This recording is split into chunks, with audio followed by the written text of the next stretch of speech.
సమాజంలో ఇప్పుడు మనం ఉన్న సిచ్యువేషన్లో గత 10 సంవత్సరాలు 5 సంవత్సరాలు బ్యాక్ తీసుకున్న ఇప్పుడు దేశంలో హిందుత్వం బాగుపడుతుందా నాశనం అయిపోతుందా? ఏం జరగబోతుంది? ఏం జరుగుతుంది? చాలా మంచి ప్రశ్న.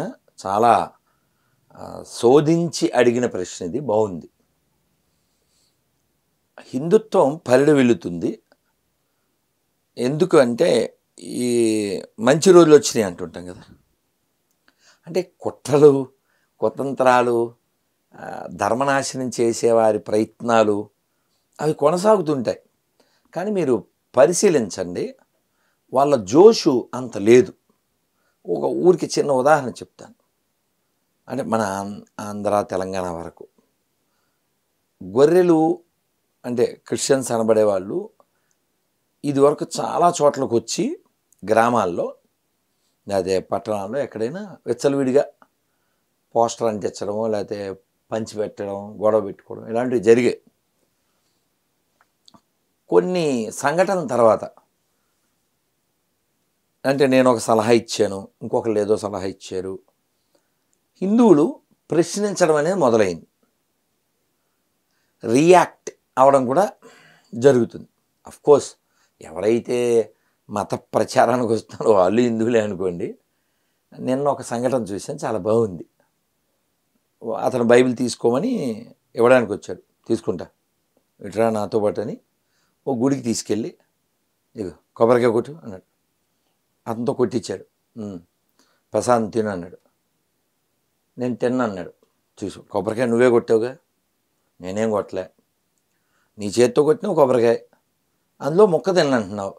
అసలు ఈ దేశానికి సంబంధం లేదు, ఈ చెత్త నాకెందుకు? అలా అతనికి వచ్చిన ఆలోచనతో అతను అలా రియాక్ట్ అయ్యాడు. వాళ్ళు ఏం మాట్లాడలేక వెళ్ళిపోయారు. నేను ఇలాంటిది చాలా ఏళ్ల క్రితం ఒక సలహా ఇచ్చా. ఎవరైనా పాంప్లెట్ ఇస్తే తీసుకోండి, గొడవ పెట్టుకోకండి, వాళ్ళు బయట వాళ్ళు అనుకోకండి అని చెప్పి. ఆ పాంప్లెట్ ఇస్తే తీసుకోండి, వాళ్ళకో బెల్లం మొక్కో కొబ్బరికాయ మొక్కో అరటిపండు ఇవ్వండి. వాళ్ళు తినరు, తినకపోతే ఈ పేపరు వాళ్ళ చేతికి ఇవ్వడం లేదా చింపావతలు పడేయడం చేయండి. మీకు మా పట్ల రెస్పెక్ట్ లేదు, మీ పట్ల మాకు ఎట్లా వస్తుంది అని చెప్పండి. ఎక్స్ప్లెయిన్ చేయండి, గొడవ పెట్టుకోకండి. వాళ్ళు మన వాళ్ళే కాబట్టి దారి తప్పారు అంతే. నిన్న మీరు అంటే ఆ సెల్ ఫోన్లో ఉంది, నన్ను ఏదో తిట్టేశాడు ఒక అతను, పేరు సురేష్, గొర్రె, కర్ణాటకలో ఉంటాడు. తిట్టేశాడు. తర్వాత ఏదో ప్రేమ మతం అంటావు, ఏందిది అన్నాను. అతను సార్ నన్ను క్షమించండి అని ముందు తిట్టాడు, తర్వాత క్షమించమని రెండు ఉన్నాయి సెల్లో. అలా ఇద్దరు. ఓకే, క్షమించండి నేను మిమ్మల్ని తిట్టినందుకు అని చెప్పి పెట్టాడు. పెట్టాక నాయన నీ మీద నాకేం కోపం లేదు, నువ్వెవరో నాకు పరిచయం కూడా లేదు, నేనేదో సందేహం అడిగాను, నేను తిట్టలే, ఏదో ప్రశ్న, ఏదో స్క్రీన్ షాట్ పెట్టాను బైబిల్కి సంబంధించి. వెంటనే తిట్టేశాడు. So I'm like your big brother, okay, నీకేదన్నా కష్టం నేను తీర్చగలనంటే నాతో చెప్పుకో అన్నాను. అతను నమస్కారం మొదలుపెట్టి, మీకు వేల వేల దండాలు సార్, నా తిప్పలు ఏమైనా పడతాను, విధి అంటారు కదా అదేదో నా మీద పగబట్టింది, అది చాలా సంతోషం సార్ అని పెట్టాడు. మనకు కావాల్సిందేంటి? మనకు కావాల్సింది ఆ మారు మనస్సు అంటే అదే కదా సార్. ఫైనల్గా మీకు కావాల్సిందేంటి సార్? ఈ ప్రపంచం అంటే నా బాల్యంలోకి వెళ్తే మాకు స్వతంత్రం కావాలని ఒక సినిమా వచ్చింది. ఓకే, యానిమల్స్ అన్నీ కలిసి మాకు స్వాతంత్రం కావాలని వాటి కష్టాలని చెప్పుకుంటాయి. ఓకే, అప్పుడు అనిపించిందే, ఇప్పుడు కూడా చెప్తాను నేను, దిస్ ఎర్త్ ఈ not belongs to only humans. ఈ భూమి మనుషులది మాత్రమే కాదు. What right you have, same right even cat have, even dog have. This is called humanity. మనం కూడా ఒక జీవరాశి. పులితోలు దొరకదు, ఒకవేళ నీ దగ్గర ఉంటే జైలు వేస్తారు. వాస్తవం. జింకతోలు దొరకదు, నా దగ్గర ఉంటే జైలు వేస్తారు 100%. ఎందుకంటే ఆ తోలుకి వాల్యూ ఉంది. అంతేగా? నీ తోలుకి నా తోలుకి లోపల తోలు వెళ్ళిపోతే ఏమనుందా? అస్సలేదు. నెంబర్ 1. ఓకే, అంటే జంతువులు మనం సమానం అంటే అబద్ధం, అందుకని చెప్తున్నా. అలాగే మనకంటే విలువైన జంతువులు, అది నీకు చెప్పాలి. ఓకే, చెప్పండి. ఇప్పుడు మన పళ్ళు ఎవడో ఇంట్లో పెట్టుకోరు, అది ఏనుగు దంతం, ఐవరీరా ఐవరీ అంటాడు, చాలా కాస్ట్. అవునా? పులిగోర్లు, పులిగోరు, వాళ్ళ ఇంటి పేరే పులిగోరు. అవునా? మన గోరు ఎవరైనా పెట్టుకుంటాడు దరిద్రం అంటారు జింక కొమ్ములు కదా కదా. చివరికి ఆవు దగ్గరికి రా, ఆవు పేడ పొలానికి పనికొస్తుంది, యజ్ఞంలో పిడకల్లా పనికొస్తుంది. మరి మనిషి పేడ ఎవరికి పనికొద్ది? వాడికి కూడా పనికిరాదు. ఆవు దేనికి పనికిరాదు, పొలానికి కూడా వాడరు కదా కదా. ప్రాక్టికల్గా ఈ ఫిల్తీ అయినప్పటికీ హెల్తీ విషయం కాబట్టి ప్రాక్టికల్గా మాట్లాడు. వాస్తవం. గోమూత్రం ఇవాళ ఉదయం కూడా స్వీకరించాను నేను. ఆరోగ్యం ఓకే, మెడిసిన్ వాల్యూస్ ఉన్న మూత్రం అది.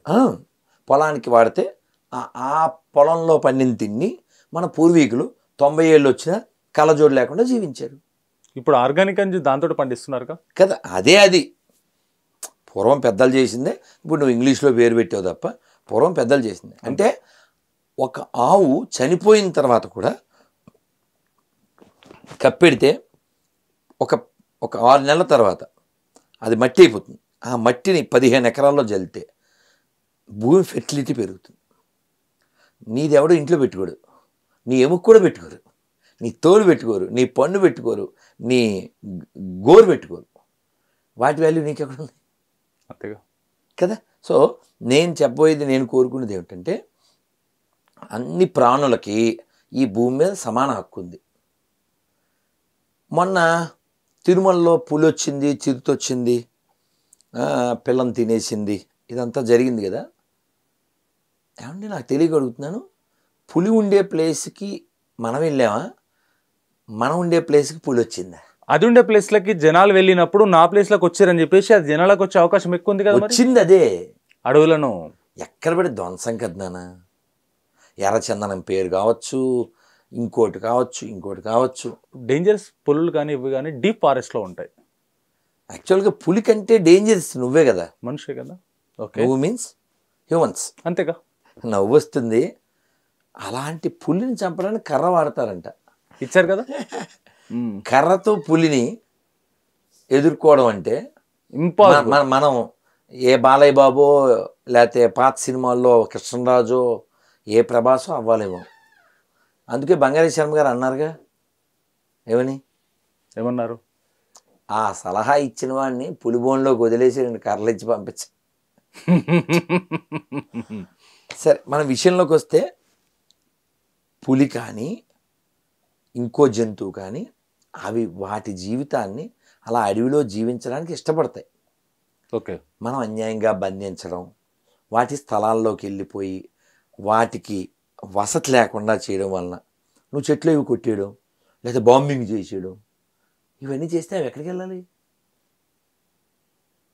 వాటి కూడా వసతి తిండి కావాలి, బయటకు వచ్చేస్తాయి. దానికి ఒత్తిడి ఎక్కువైపోతుంది మనసు మీద.